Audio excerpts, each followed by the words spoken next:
look, I'm in the newspapers. I'm in the New York Post. What does it say? Wild protest, 11 busts at rally versus quote-unquote fascist.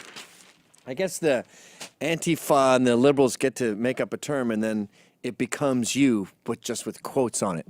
Maybe some square brackets and sick on either side. But yeah, New York College Republicans invited me to do a talk. Sonic Youth Thurston Moore seems to think it's a Trump conspiracy to have universities shut down.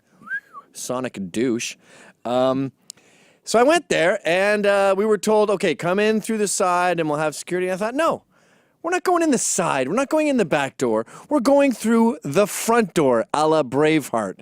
So we show up. I've got my gay little Longchamp Jeremy Scott bag with telephones on it, with my little costume. I had a whole thing planned. And we walk in and we start just going, proud of your boy. I'll make you proud of your... And everyone's giving the finger. Racist, Nazi. We don't want the KKK. You're like, the KKK? Really? That'd be funny if we just showed up on horses in Klansman uniforms, like, ka-dum, pa-dum, ka-dum, pa-dum, pa-dum. Nee! We're here to do our KKK talk, boy. Get out of my way. Anyway, so we get there, and I'm with Proud Boys. We're surrounded. Everyone's going, fuck you, yeah. And in retrospect, I should have just started snapping fingers and macing people. I regret not playing their dirty tricks, because when we finally got to the door, someone pepper sprayed me in the eyes, which is very, very painful. I gotta say, wow, it's a wake-up call. Fuck you!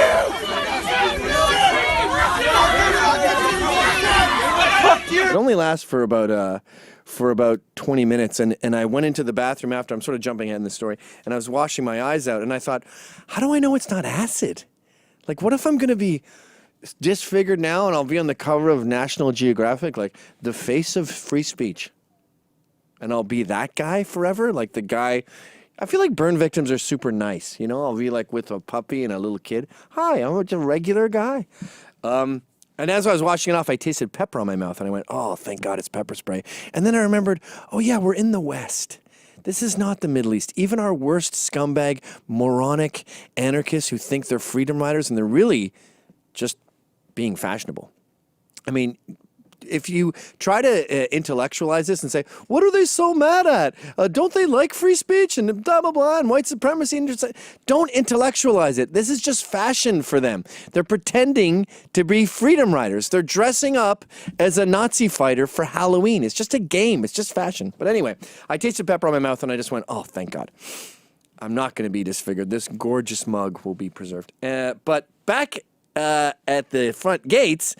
So my guys escort me in, fighting, we're punching people, and then they only let me in. Now, I can't sit there and say, excuse me, that's untoward. I was told I could bring all my guys, and you set me up against 200 people, so I'm not going to thin my herd, but I can't talk. Not only are my eyes on fire, I'm totally disoriented. So I'm like blind getting in there, and one guy gets in, and then the rest are just left there to the wolves. They're just stuck there with these Antifa guys with their masks covered. By the way, I got in a fight with one by taking off his mask. Take off their masks. And so my guys go, all right, let's start fighting. So this dude Sal gets in there and starts pounding them. He looks kind of like the mastermind behind 9/11, doesn't he? And Ryan gets in there. He actually looked Antifa because he was cold, so he had a mask on. And he was pounding the crap out of people. He gets arrested too. And then we had this other guy, Pike. He gets in there. He was like Friar Tuck. He took on 10 black bloc dudes. And they all look the same. They're all skinny. They're usually sons of college professors, I find, these Antifa guys. And they're dressed like little ninjas. And they look like bowling pins. And he just walks in, literally hitting 4 at once. I'm not exaggerating. He's a monster, this guy. Vroom, vroom, vroom. All right, guys. Go ahead. What? Don't touch. Right over there. Watch out behind him. Come on. Don't touch. Why do you touch? Shut up. Why do you guys wear masks? Just out of curiosity. Why do you wear masks? Because it looks fucking cool. I want to be a ninja. You're a faggot. You're a fucking asshole. So anyway, I get out there and I get into the speech and I think, who do they think they're fighting against? Like, the guy that they're fighting is worse than David Duke or Brendan. What's that guy who denied the Holocaust? Ernst Zundel or whatever. This maniac that they think they're fighting, he doesn't exist. So I thought, well, it'd be funny if he does exist. So I got out there and I finally, the protesters within the thing, right? I still do it. I have babies' vaginas for eyes, but I still decide I'm going to do the talk. So I've got these weird little toddler genitalia on my face, and I go, there are 3 problems with America right now: the Negro, the woman, and the homosexual, because that's who they thought they were battling. And I just saw a room of jaws go, because the protesters know I'm not that guy deep down. Like, it's sort of like when you watch those ghost hunter shows and they go, yeah, we heard some disturbances downstairs. Those guys don't believe in ghosts. They're bullshitting. It's a good gig, hunting ghosts. So they pretend to believe in ghosts. They don't believe in ghosts. And these people don't believe in these fascist Nazis. They just thought, so when I was that guy, they thought, what the hell's going on? This game just became real. It's sort of like if you were to kill a goth. He's like, no, I don't really want to die. So eventually, I'm trying to do the talk, and I can't do it because they're going, whose campus, our campus? Whose campus, our campus? Even our worst, even these guys, our worst guys, it's just pepper spray at the end of the day. What's the issue here? Do they not throw acid in? Again, just like the snapped fingers, I regret not just walking in the crowd and just choking one of these motherfuckers. But instead, I tried to use my words, as we were taught in kindergarten, and I said, dude, I know you. Your father does real estate law.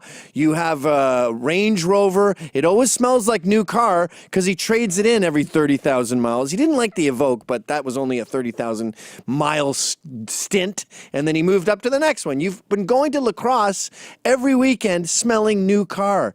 And he's like, whose campus, our campus? Whose campus? And then I just singled him out. And I brought him a microphone. I said, come up here and you tell me which of my ideas you don't like. And you tell me what your idea is and we'll discuss it. And he's like, whose campus, our campus? Whose campus, our... It was really like a broken robot.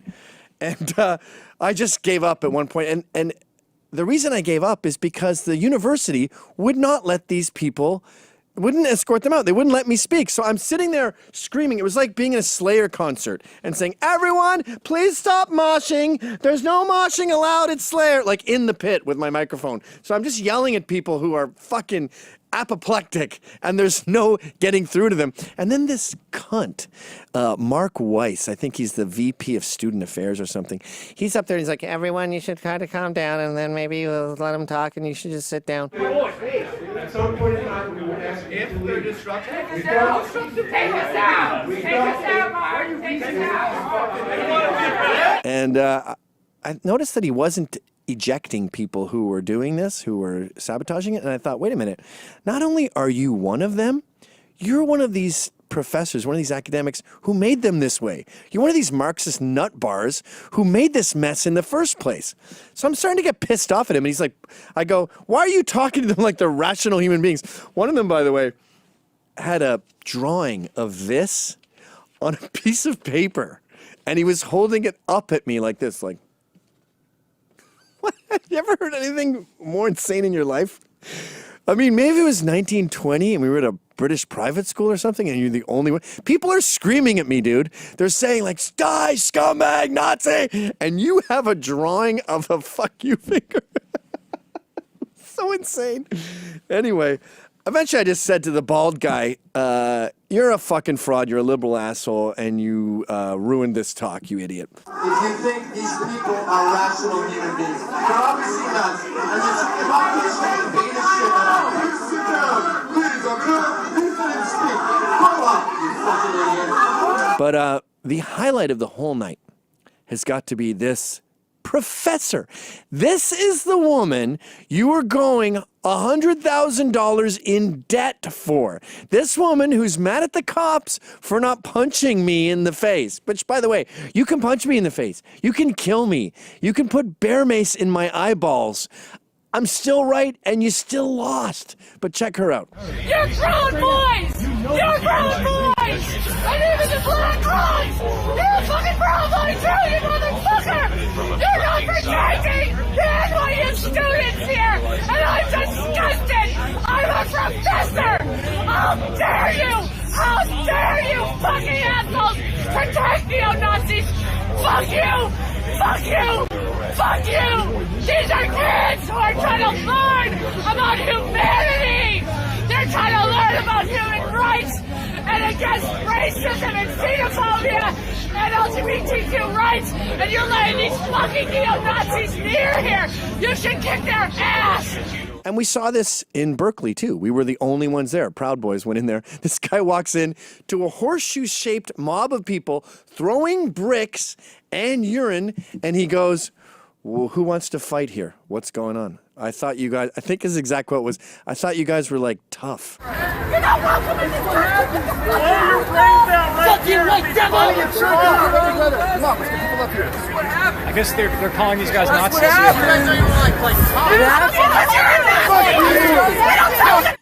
And they start screaming antifascista, like weird Italian chants, which must come from Mussolini. What? Fascism. Why are we talking about fascism, you fucking idiots? Jesus Christ, do you read black and white coffee table books? And they went in there and they fought. They got destroyed. I mean, they got knocked out with flagpoles. In New York, your flagpoles have to be cardboard, but not in Berkeley, apparently. And they're using, the cops aren't anywhere to be seen. They're smashing them with these big poles, 4x4s, knocking the guy out, beating him when he's down. But our guys went in there, fought them all, picked up their dead, just like the war, and went to the ambulance and just, you know, nursed their wounds and said, that was fun. This is what I want to get to about all this. We're the only ones fighting these guys, and I want you to fight them too. It's fun. When they go low, go lower. Mace them back. Throw bricks at their head. Let's destroy them. We've been doing it for a while now, and I gotta say, it's really invigorating. Even when you lose, you feel great about yourself. Don't take the side door. Take the front door. Yeah, you get pepper sprayed, but you also win. And winning is fun. And that's why I am proud of my boy. Can we cue that up? Let's have it. Proud of your boy. I'll make you proud of your boy. Believe me, bad as I've been, you're in for a pleasant surprise. I've wasted time. I've wasted me. So say I'm slow for my age, a late bloomer. Okay, I agree. Hi, folks. That was a Rebel Media short. I have my own show on Rebel Media called How's It Going? You got to pay for that one. Check it out right here.